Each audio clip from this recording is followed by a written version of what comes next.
कुल ला असअलुकुम अलैहि अजरन इल्लल मवद्दत फिल कुर्बा। इस आयत करीमा में फर्ज कर दी गई है मोहब्बत, और जो चीज फर्ज कर दी गई है क़यामत वाले दिन उसका पूछे बगैर आपको पांव नहीं उठाने दिया जाएगा। आप लोग सिर्फ दुनिया की फिक्र ना किया करें अहबाब गिरामी, आखिरत को कभी याद कर लिया करें, कभी कब्र को भी याद कर लिया करें, कभी अकेले में बैठे तो वो वक्त भी याद करें जब ये जमीन किसी और जमीन से बदल दी जाएगी, जब सूरज की ये हाल नहीं होगी, सूरज का हाल ये होगा कि वहां से गर्मी नहीं आग बरस रही होगी, इस जमीन की जगह पे कोई और जमीन रख दी जाएगी, ये जमीन किसी और जमीन से बदल दी जाएगी। कुरान पाक है, और अल्लाह गजब में होगा, उसका जलाल बरस रहा होगा, लोग पसीने में डूब रहे होंगे, कोई पुरसाने हाल नहीं होगा। मगर हबाबे गिरामी ये बात आपके ज़हन नशीन रहे कि उस हशर के मैदान में अगर आप पुरसुकून रहना चाहते हैं तो दामने अहले बैत थाम लें। किसका दामन थाम ले? अहले बैत इत्तहार का दामन थाम ले। सहाबा ने भी थामा हुआ था। मेरे नबी पाक ने फरमाया, हदीस पाक है, तफसीर में है, हमारे उलमा हमें बताते हैं कि क़यामत वाले दिन लोग हिसाब व किताब में मशगूल होंगे, अहले बैत से मोहब्बत करने वाला दस्तरखान पे बैठा लंगर कर रहा होगा। आप कभी उस दिन के बारे में भी सोच लिया करें कि नबी करीम अस्सवाइकुल मुहर्रका में अल्लामा इब्ने हजर रहमतुल्लाह ताला अलैह हदीस पाक लेके आए हैं। आपने फरमाया, याद रख लो क़यामत वाले दिन मेरे नबी ने फरमाया मेरी अहले बैत से दूर रखने वाला स्याह चेहरे से आएगा। कैसे आएगा? स्याह चेहरे से। और मेरी अहले बैत से मोहब्बत करने वाला चमकते चेहरे से आएगा। ये भी मेरे नबी पाक सरकार की हदीस पाक है। कोई क़यामत का दिन भी याद रखना चाहिए कि नहीं भाई? अगर है तो फिर अली अली किया करें, अहले बैत से मोहब्बत किया करें, छोड़ दें इन बातों को। कोई आपको सुन्नी समझता है कि नहीं समझता, कोई आपको क्या समझता है वो छोड़ें। ये ज़हन में रखें कि अल्लाह की बारगाह में आप सच्चे रहें। किसी का कोई मसला नहीं है कि कोई क्या कहता है। अहबाब गिरामी, अहले बैत इत्तहार की मोहब्बत वो है जो दुनिया में मेरे रसूल के करीब कर देती है। ये हज़रत अबू बकर सिद्दीक सरकार ने फरमाया, कुर्बू मुहम्मदन फी अहले बैतिही, अल्लाह के महबूब के पहले खलीफा रसूल अबू बकर सिद्दीक रज़ियल्लाहु ताला अन्हु ने फरमाया कि मेरे महबूब की कुर्बत चाहते हो, खुशनुदी चाहते हो, करीब होना चाहते हो, मेरे महबूब का फैज़ लेना चाहते हो? हाँ फरमाया। अर्ज किया हाँ। फरमाया उनकी अहले बैत का दामन थाम लो, रसूल तुम्हें अपने करीब कर। ये कौन समझा रहा है? ये खलीफा रसूल, खलीफातुल मुस्लिमीन, खलीफा अव्वल हजरत सैयदना अबू बकर सिद्दीक रज़ियल्लाहु ताला उन्होंने ये समझाया। तो इसलिए अहबाब गिरामी प्रोपेगेंडे का शिकार न हो, अपनी कब्र का ख्याल रखें। मेरे नबी पाक सरकार ने फरमाया मेरी बेटी फातिमा की मोहब्बत 100 मकाम पे फायदा देगी। कितने मकाम पे? 100 मकाम पे। कब्र और हशर उनमें से अदना सा मकाम है। और याद रखें जब हमें कब्र में उतार दिया जाएगा वो बड़ा सख्त मरहला है। आपको खबर भी नहीं है कि कब्र में क्या क्या है। हमने कभी वो सोचा भी नहीं है कि अल्लाह के पास सख्तियों का निजाम कैसा कैसा है। और ये ज़हन नशीन रहे, मेरे नबी करीम रऊफ़ुर रहीम सल्लल्लाहु ताला अलैहि वसल्लम का इरशाद गिरामी है कि मेरी बेटी की मोहब्बत कब्र में फायदा देगी, मेरी बेटी की मोहब्बत हशर में फायदा देगी। हजरत सैयद अमीर कबीर हमदानी रहमतुल्लाह ताला अलैह, आज से 150-200 साल पुराने बुजुर्ग हैं। सारा कश्मीर उन्होंने मुसलमान किया था। उन्होंने अल मवद्दत फिल कुर्बा एक किताब लिखी, उसमें वो एक हदीस पाक लेके आए कि क़यामत वाले दिन सैयदा फातिमा ज़हरा सलामुल्लाह ताला अलैहा इमाम हुसैन अलैहिस्सलाम के खून से आलूद वो कपड़ा अल्लाह की बारगाह में पेश करेंगी। मौला अली की दस्तार मुबारक अल्लाह की बारगाह में लेके आएंगी और अर्ज करेंगी कि मौला मेरे बेटे के कत्ल का फैसला फरमा। ऐ आदिल, ऐ मुनसिफ, मेरे बेटे के कत्ल का फैसला फरमा। अल्लाह फैसला फरमाएगा। मेरे नबी पाक ने फरमाया, फिर मेरी बेटी अर्ज करेगी कि मौला अब मुझे इजाजत दे, मैं हर उस शख्स की तेरी बारगाह में शफाअत करूं जो मेरे बच्चों से मोहब्बत करता, जो मेरे बच्चों से मोहब्बत करता, जो मेरे बच्चों से मोहब्बत करता था। मुझे इजाजत दे, मैं तुझसे अर्ज करूं नाम ले लेकर। अहबाबे गिरामी, आपको पता है वो कोई अल्लाह ताला फरिश्तों को नहीं कहेगा कि फरिश्तों लाओ लिस्ट उन लोगों की। सैयदा कायनात को तो पता ही नहीं है कि कौन कौन मोहब्बत करता था। अर्ज करेंगी, अल्लाह इजाजत देगा, लिस्ट बीबी के पास है, लिस्ट उनके पास है, वो कोई बेखबर नहीं है। आप क्या समझते हैं कि आप मस्जिद में बैठे हैं और आप उनका जिक्र कर रहे हैं, उधर पता ही नहीं है। आपका दिल मोहब्बत में धड़कता है, उनको पता ही नहीं। आप उनके बच्चों के गम में रो लेते हैं, उनको पता ही नहीं। आप उनके जिक्र में मचलते तड़पते हैं, उनको पता ही नहीं है। ऐसा नहीं है अहबाबे गिरामी, उनके पास पूरा रिकॉर्ड है, कौन मोहब्बत करता है, कौन मना करता है।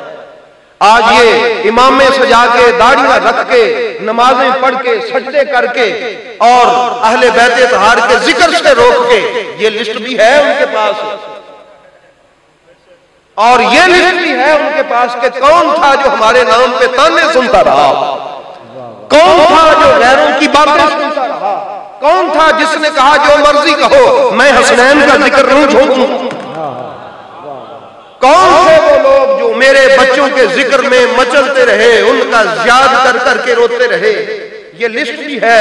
वल्लाह बखुदा पाक बीबी अल्लाह से अर्ज करेंगी, मौला फलां को भी जन्नत में भेज दे, फलां को भी जन्नत में भेज दे, फलां को भी जन्नत में भेज दे। आपका भी ख्याल है?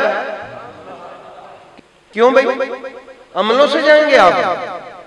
अगर किसी को गुमंड है तो वो समझ ले कि वो बर्बाद है, वो तबाह है, वो हलाक है। अल्लाह ने अज़ल से ही फैसला कर दिया था, अज़ल से फैसला कर दिया था कि ये 6 करोड़ बरस इबादत करने वाला, 6 करोड़ बरस इबादत करने वाला इब्लीस कोई जगह नहीं छोड़ी सजदा करने वाली। उसने पहले आसमान पे सजदे किए तो दूसरे आसमान पे भेज दिया गया, वहां से 7वें आसमान तक दर्जा बदर्जा भेज दिया गया इबादत की वजह से। और अल्लाह ताला ने उसकी सारी इबादत फकत अदब ना करने की वजह से, किस वजह से? अदब ना करने की वजह से, ताजीम ना करने की वजह से, अजमत ना मानने की वजह से, मकाम तस्लीम न करने की वजह से, जो अल्लाह के नबी का मकाम था, जो इज्जत थी, जो अजमत थी, उसको तस्लीम न करने की वजह से करोड़ों बरस के सजदे रायगां चले गए, करोड़ों बरस की इबादत रायगां चली गई। अल्लाह ने शुरू से ही ये पैगाम दिया आदम अलैहिस्सलाम की औलाद को कि जितनी भी इबादत कर लो, अगर किसी मकाम वाले के मकाम के मुनकर हो गए,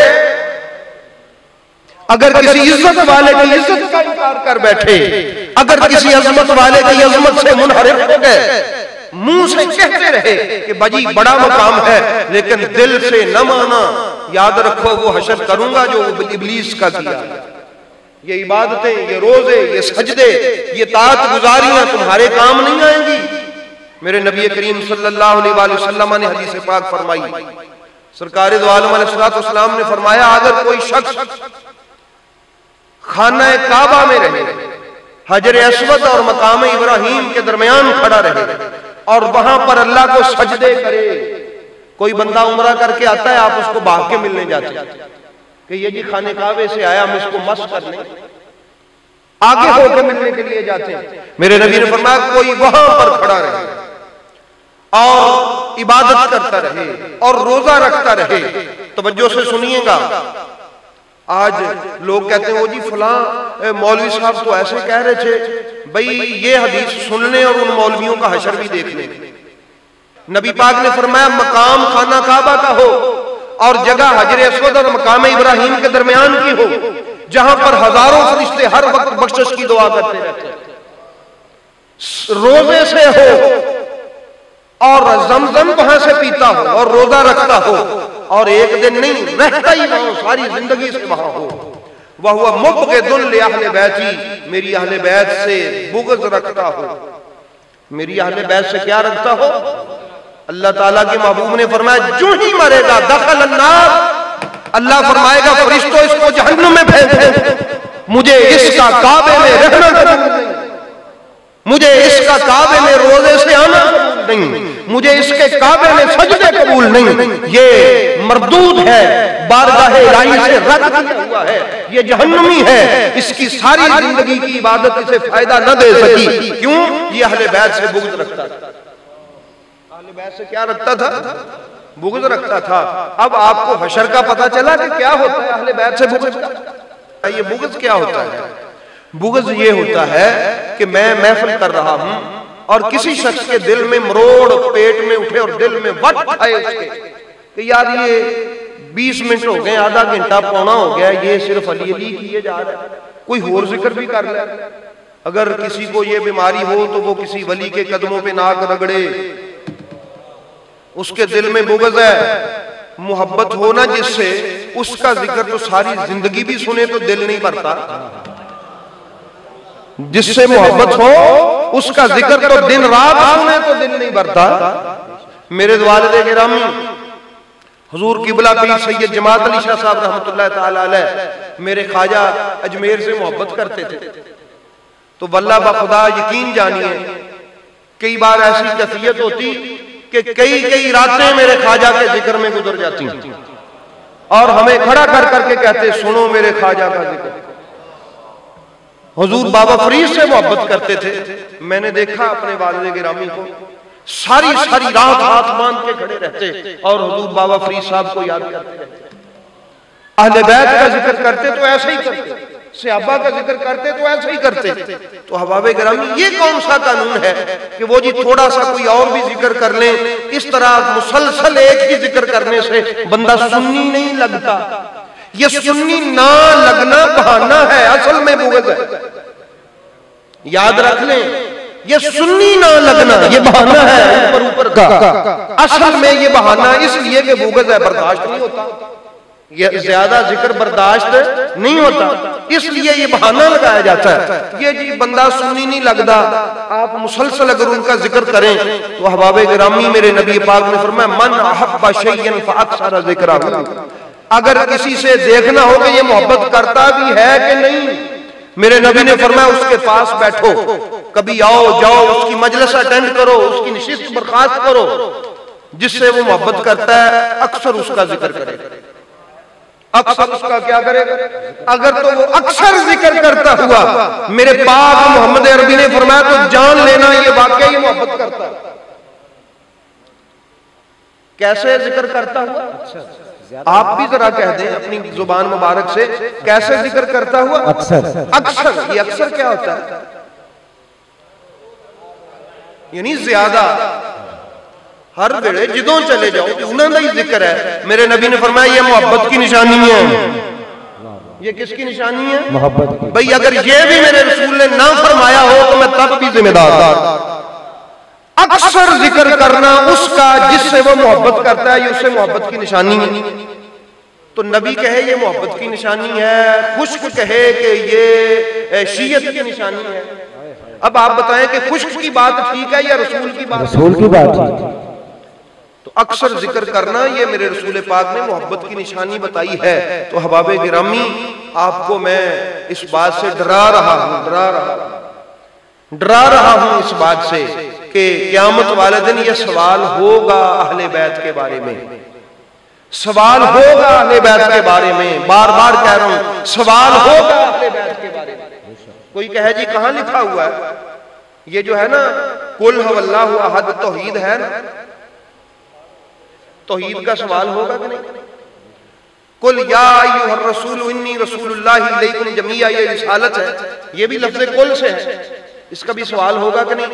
ये मेरा रसूल तूने माना है कि नहीं? कब्र तो ही शुरू हो जाना है ना। कुल हुवल्लाहु अहद, कुल या अय्युहर रसूल इन्नी रसूलुल्लाहि इलैकुम जमीआ, ओए जेड़े लफ्ज़ कुल ना फर्ज कीते ने, इन्हां दा सवाल होना है। कब्र में भी फसोगे, जो नहीं करते याद, इस बात को याद नहीं रखते, हशर में भी फंसोगे। अल्लाह ताला के महबूब करीम ने इरशाद फरमाया क़यामत वाले दिन खड़ा किया जाएगा और कहा जाएगा कि कदम ना उठाएं फरिश्तों, इनसे सवाल करो, इनको ठहराओ और इनसे सवाल करो। या अल्लाह क्या सवाल करें? फरमाया अली की विलायत का सवाल करो। ये कुरान पाक में है। खड़ा करो इनको, रोको, पूछो कि ये विलायत अली को क्या मानते थे, क्या अकीदा था इनका। तो सवाल हुआ कि नहीं हुआ? और ये जो कुल ला असअलुकुम अलैहि अजरन, ये है कि अल्लाह ने फर्ज किया है, जिस तरह कुल हुवल्लाह का सवाल है, जिस तरह कुल या अय्युहन्नास इन्नी रसूलुल्लाहि इलैकुम जमीआ का वो सवाल है, इसी तरह ये भी सवाल होगा कि मैंने मोहब्बत फर्ज की थी, अहले बैत की मानी थी, या किसी खुश्क के कहने पे शिया होने के डर से छोड़ दी थी। ये भी सवाल होगा। तो 85 चक वालों, ये अपने ज़हन में बिठा लेंगे कि नजात का बायस अहले बैत की मवद्दत है, और सहाबा ने ये की है, क्योंकि सहाबा किराम नजात वाले हैं ना। नबी पाक ने फरमाया मेरी अहले बैत नजात वाली कश्ती है। मेरी अहले बैत कौन सी कश्ती है? बैठ जाओ इस कश्ती में मेरे सहाबा, जो जो पार लगना चाहता है वो अली का दामन पकड़ ले, हसन हुसैन मेरी बेटी सैयदा ज़हरा का दामन पकड़ ले, वो पार लग जाएगा, वो जन्नत में जाएगा, वो बिल्कुल नहीं उसकी वो फंसेगा। तो अहबाबे गिरामी, आपका भी नजात का मूड है कि नहीं है? ना नजात का मूड। तो बस आज इसी पे ही खत्म कर देते हैं। तो मेरी बात एक ही है, सारी गुफ्तगू का खुलासा, कि अहले बैत तहार की मोहब्बत वाजिब है, इसका क़यामत वाले दिन सवाल होगा, इसी पे ही नखेड़ा भी होगा, इसी पे नजात होगी। खुश्क आपको जो मर्जी कहता रहे,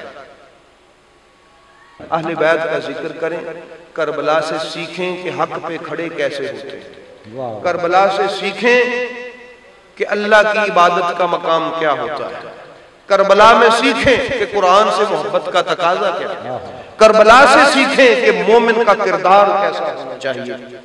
ये करबला में सिखाया जाता है। करबला में इसे आवाज आती है कि लोगों, बेटियां बेटियां होती हैं, बहनें बहनें होती हैं, माएँ माएँ होती हैं, इनका एहतराम किया जाता है, हलाल हलाल होता है, हराम हराम होता है। करबला हलाल और हराम सिखाने का मैदान है। करबला की किताब हलाल और हराम का सबक देती है। करबला की किताब जो मेरे मौला हुसैन ने अपने खून से लिखी है, वो अल्लाह की इबादत का सबक देती है। करबला की किताब हक पे डटने का हुक्म देती है। करबला की किताब मेरे रसूल पाक को याद करने का हुक्म देती है। अहबाबे गिरामी, आप कभी उन शहादतों का किस्सा पढ़ के देखें कि पाक बीबियां जब परेशान होती, मेरे मौला हुसैन भी थे, लेकिन इसके बावजूद भी वो मदीने को मुंह करके मदीने वाले को याद करती थी, मदीने वाले को याद करती थी। और हर बीबी ने इसी तरह मदीने वाले महबूब को याद किया। करबला में ये सिखाया जाता है कि जब मुसीबत आ जाए तो मदीने की तरफ मुंह कर लेते हैं, जब परेशानी आ जाए तो मदीने की तरफ रुख करके रो लेते हैं और मदीने वाले को अपना दुखड़ा सुना लेते हैं। ये मदीने वाला क़यामत वाले दिन इस बात की गवाही देगा कि मौला इस पर करम। ये करबला में सिखाया गया है। करबला में ये सिखाया गया है कि रसूल पाक सरकार का हया क्या होता है।